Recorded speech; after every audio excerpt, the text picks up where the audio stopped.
not joking. All my guys, them know me. Hey guys, welcome back to my channel. My name is Melissa, and if you're new on this channel, please like this video, subscribe to my channel, click the notification bell. Very important, so that whenever I post, you'll be the very first to find out. Oh my goodness, so it's been exactly 5 years since I moved to the UK. In January 2019, myself and my husband, we boarded a plane and set off to the UK, and so far so good. This is not new to my subscribers. I have said this countless times, but for the purpose of this content, it's very important that I spell it out. It's very important that I stress on how many years I've been in the UK and, you know, the year I got to the UK. So you understand, because it's not been all rosy, all beautiful, all positive all along. But looking back, I'm like, indeed, yes, myself and my husband, we made the best decision ever. We were just nearly wet when we arrived the UK, and now we've multiplied. We are like a family of 5. From being a family of 2, we are now a family of 5. We've been immensely blessed living here in the UK, and at the same time, career-wise, we've grown. We're doing well, and I'm really grateful to God. So I'm gonna be sharing my experiences so far, the journey so far, the things I like about the UK and the things I do not like about the UK. I'm going to give you a more personalized review about the UK. I mean, things I have experienced. I'm not just gonna come out here and say the UK is this, or this is what I don't like about the UK. It's going to be very much personalized. Of course, number one, you guys already know. You know already. I don't know what to target, but we are permanent resident of the UK. Yes, we have our ILR. We got our ILR in December. In case you don't know what ILR means, it's indefinite leave to remain, and it's been so good. Now that we are permanent residents of the United Kingdom, can you scratch that? I see, this is the point where you just clap. See, you need to clap in the comments. You know that clap emoji? Send it in the comment section. Yeah, guys, so we're currently permanent residents of the UK, and it's nice, it's beautiful. When someone asks me, what are you doing here? Go back to your country. I no longer absorb or fixate on such remarks. I just look at the person in the eyes and say, I am here for good. I'm sorry, you cannot get rid of me. I'm a permanent resident now. It's really nice that I will no longer be constantly reminded of the changes that come with UK immigration. We all know that the UK immigration is very dynamic. I mean, this moment the government can be saying something, and the next moment they are saying something totally different. They can say, okay, bring your dependents to the UK, and the very next minute they are saying, do not bring your dependent. I think what is left for them to tell us to do right now is take your dependent back to your own country while you stay back and work. You get the drift, right? So I'm no longer constantly reminded of the changes that comes with being on a visa, and at the same time I won't have to start thinking about visa renewal, going for biometric, the fees and all that. Because we're living in the UK visa free, so what that means is that we're not going to be renewing visas anymore, be paying for visa fees and all that, which is really beautiful. Should I say something I like or dislike about the UK? I don't know, just me sharing my personal experience. So yeah, I'm happy that we've come to this point. And guys, proximity. See, I come from Nigeria. I'm Nigerian. I was born and raised in Nigeria. As a matter of fact, I lived in Nigeria for 24 whole years without leaving Nigeria for a day. The very first time I left Nigeria was for the UK. So now, having lived in the UK so far, I can tell that I'm really happy to be here because it is so close to home. What is keeping you from home is just money and 5 hours. Unlike some countries like America, when you think about the time that would take you to go back to your country, you're so tired. Like thinking about the travel time alone, you've given up. You're like, oh no, not this year, next year, or even countries like Canada. But here in the UK, going back to Nigeria is just so It's so easy as long as you have the money and you're ready to go back to Nigeria. For myself and my family, we are not even ready to visit. We have so many things going on in our lives, so many projects, and we are not ready to visit Nigeria. But I mean, whenever we are ready to go back to Nigeria, it will not be a big deal because it is just 5 hours away. Aside Nigeria, the UK is a European country, so it is so close to so many European countries. You can decide to be in Paris today and be in Netherlands tomorrow, go to Germany. You can just travel because it's not really so far away. There are some countries like For example, Australia. If you live in Australia, when you think about traveling for holiday, you're so mentally exhausted because of the distance. But the UK is so close to so many countries. So the only thing that is stopping you from boarding on that plane and going to another country is money. As long as you have the money, you can just travel as much as you want. Guys, the UK is so multicultural. I'm not well traveled. I'm just gonna spell it out. I am not well traveled. Like, in fact, I've been to just 2 countries all my life, Nigeria and the UK. Even though I know this year definitely I'll be traveling. From this year, we're definitely gonna be traveling. Since I moved to the UK, oh my goodness, I have met Japanese, I have met Kenyans, I have met Zimbabweans, I have met Chinese people, Asians, definitely. Oh my goodness, I have access to varieties of food. I can decide to do Chinese today. Tomorrow I can decide that, oh, okay, I want to try out Turkish food. The other day a colleague gave me chapati. I can't remember, chapati, and it was really so nice. I mean, you go to work and you find out that you have colleagues from different nationals. Like, it is so beautiful to see. There are so many festivals that are even celebrated in the UK. For example, there is Diwali, the festival of light. I did not even know about it until I wrote my Life in UK test, and so many other festivals. So the UK is so multicultural and it is so beautiful to see. I love it, honestly. I love that part of the UK a whole lot. And yeah, guys, the UK is safe. I know some people will be like, what did you just say? To an extent, I would say it is. I can drive at any time. I can decide to go out at any time without, watching my back. Of course, quite alright, the natural instinct of watching your back and being cautious comes in, but that does not come from a place of fear. Oh, I might be robbed. Oh, I might be assaulted, or I might be harassed. Not at all. So far I have actually never faced any form of harassment at work or anyway. Not at all. I mean, I'm not here to lay any comparison or whatsoever, but where I come from, harassment, like, it's kind of like a norm, which is, I'm not proud to say that, but you can be at work and your boss might find you attractive and make some passes at you.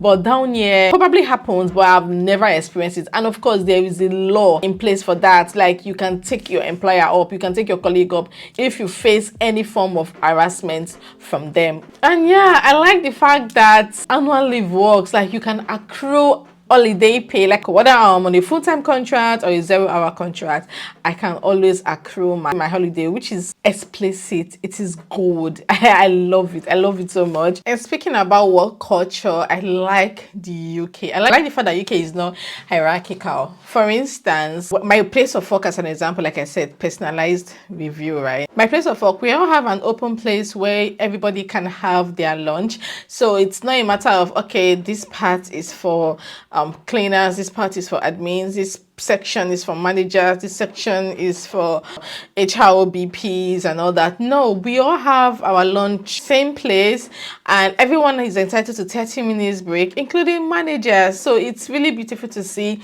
And I like the fact that we all relate with our managers, our bosses, on a friendly level. We don't go about saying, oh, sir, okay, ma. Or there are some countries that when you find yourself working there, when your bosses come in, you're so scared. You're like, oh, my boss is here. You just want to start impressing. Everybody is just themselves. Everybody is just natural. And I think it applies to most places that I have worked in the past. There is no such thing as like, oh, sir or ma and all that. If you call them sir or ma, they won't even be excited about it. They won't be happy about it. You just call them by their names. And finally, for me, is the fact that this might apply to every other first world country, granted, but yeah, I live in the UK, so I can only talk about where I know. Yeah, I like the fact that you can be anything and everything you want to be, and it's really beautiful to say.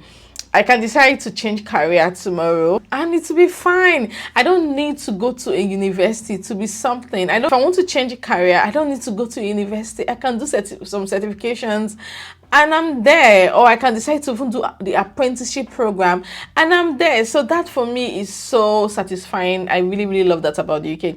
Now let's come down to things I don't like about the UK. Like I said, guys, there are so many things out there in the books, but I'm just giving my personalized review. You're so close to being fined. Like, I don't like the fact that you can be fined at any given time. Granted, you can't live in a civilized country, you can't live in a first world country and don't experience things like this. But so it's just really annoying, guys. It's annoying. Like I've said it on the channel. I just started driving August 2023, and so far I have gotten penalized twice, and I'm like, what's going on? First, it was stated that I exceeded speed limit, and second, they said I drove past a bus lane. Like, these things are so annoying. Like, I can't even stress on it enough. Okay, I'm going to walk on the highway, and this minute speed limit is 70. The next second speed limit is dropping to 60, and then 40, sometimes 30. Like, it's just really annoying. So if you're not very cautious of your speed limit, it's very easy for you to get captured by speed cameras. And for someone like me that is a first-time driver, I was never driving in Nigeria. It's hard for me to be in control of the steering, be in control of my mirrors, be aware of my surroundings, it's just really hard for me to do all of that at the same time. Like, ensure that I'm safe, like keep looking at my mirrors all the time, and then I have to constantly keep an eye on my speed. It's hard. It's really hard to multitask, knowing that I am a first-time driver. So that for me is crazy. Like, you can just erroneously enter the bus lane without knowing. Camera does not care if you know or not. The next minute you're being fined. It's just crazy. It's crazy. I really do not like that about the UK.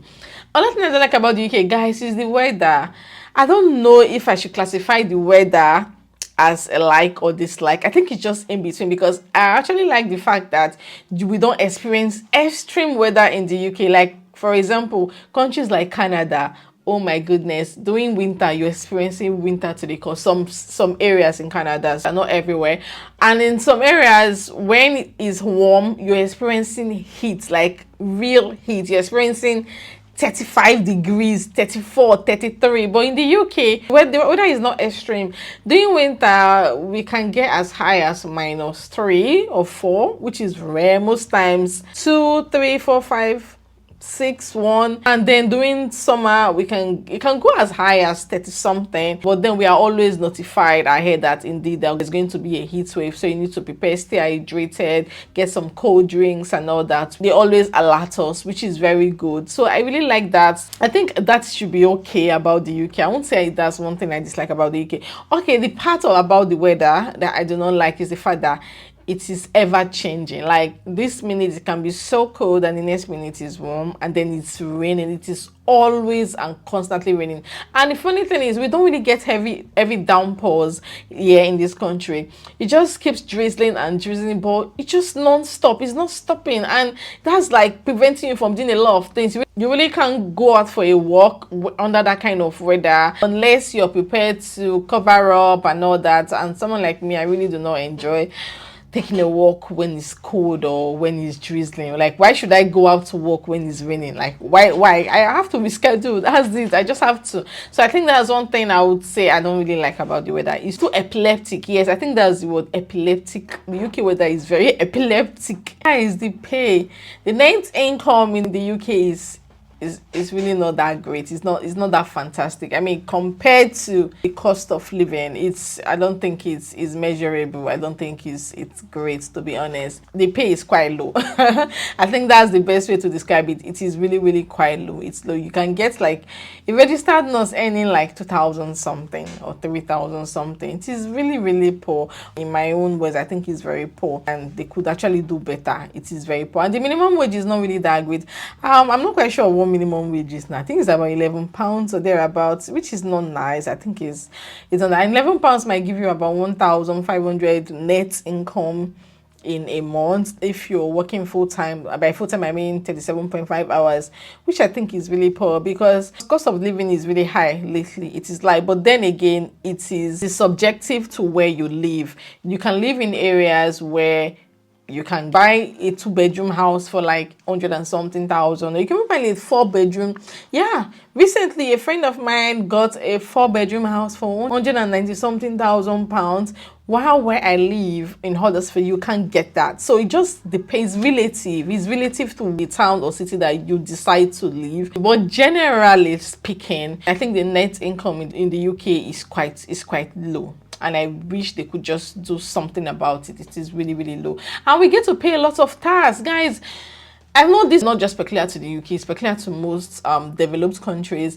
I kind of feel like the bills we pay is really, really a lot. Your net income might be 1.5 and you're paying bills of 1.2. Yeah, it's very possible. Sometimes, if you're not careful, your bills might even be way more than your income. So it's really crazy. So if you're not very meticulous with your spendings, you might find that every month you're barely surviving, and that should not be the goal, because you need to be very strategic. You need to make plans. You need to really, really make plans, start a business, just do something in your life. So invest, something you can fall back on in your old age. And unfortunately, if you're not very careful, you may not get that with the UK. I really do not like that. Oh, and I forgot like the most important of all, the NHS. The NHS is good, it's nice. National health system in the UK is nice, but then the waiting times can be very crazy. I've shared an experience, like it's like you guys know my whole life history at this point on this channel. I've shared an experience where I use my 2 legs to go to A&E. Oh my goodness, I was there for hours, and I was literally dying. I was less than 12 weeks pregnant. I was still in my first trimester, that's pregnant with my first child, and I was feeling some kind of pain, and I used my 2 legs to go to A&E. Oh my goodness, I was dying. I was in so much pain, and nobody was even talking to me. I was waiting and waiting and waiting. I think I was there for like more than 8 hours just waiting. But then again, there is also like a primary health care. Like, for instance, you can have access to your GP. But lately, it's been difficult to access your GPs. I don't know if it's just about me. The past few months, I've not been in the best of health. I've been really sick. Like, I get very exhausted easily. I get so tired. I was thinking maybe it's because I don't work out. And then I started to, introduce some workouts to my routine. But it was just getting worse. I could not access my GP for weeks. I would ring and ring and ring, and the call would just never go through. I had to squeeze out time to go to my GP in person, and they booked a test for me, and then to see my GP, I appointment for me to see my GP in a week time. It was that bad. After seeing my GP, they booked an appointment for me to get a test done in 2 weeks. So you can imagine the time frame. So it's been really, really sad, the whole system. But then again, if you finally get access to the doctors or the nurses, or finally get access to the healthcare, it is pretty much good. Like, they will pay so much attention to you. There's a private healthcare. There's access to private healthcare. I know that Canada does not really have access to that. I'm not 100% sure. I've never been to Canada, but I do hear or read that they do not have private healthcare there. Please correct me if I am wrong. In the UK, yeah, there's private healthcare, but it costs a lot of money. My mom was here. Somehow she ran out of her routinely medications, and we needed someone to prescribe medication for her. As a visitor, you have access to A&E, but unfortunately, you don't have access to your GP. You're not registered with the GP. I think if you have a private insurance, it might work, but I'm not quite sure how that works. So we had to go through private, and trust me, it was a lot of money getting a private prescription. Trust me, it really, really was. But in a nutshell, guys, the UK has been so good to me, and I'm so happy to be here. Would I be leaving the UK? Never say never. And I will say never say never. I might leave, I might not leave, but at this point, for now, I'm just really happy where I am. And we are currently working on getting my children their British passports. Like, do you know how exciting that means? Like, my kids will have both Nigerian passports and British passport, double citizenship. It is beautiful to see, and I just can't wait for the passport to arrive. Like, I can't wait to show you guys the passport when it arrives. So yeah, it's nice, and it can only just get better from here. I'm so grateful to God. I'm so happy, and this has been the experience so far. I don't know, like, I didn't really sit down to plan this content, so I know there are so many more, but I can't even remember them. And at the same time, I do not want this video to be so long and boring and all that. So share with me your experience so far about the UK in the comment section. I'll be reading them, and thank you guys for watching, and of course I will see you in my next one. Bye guys.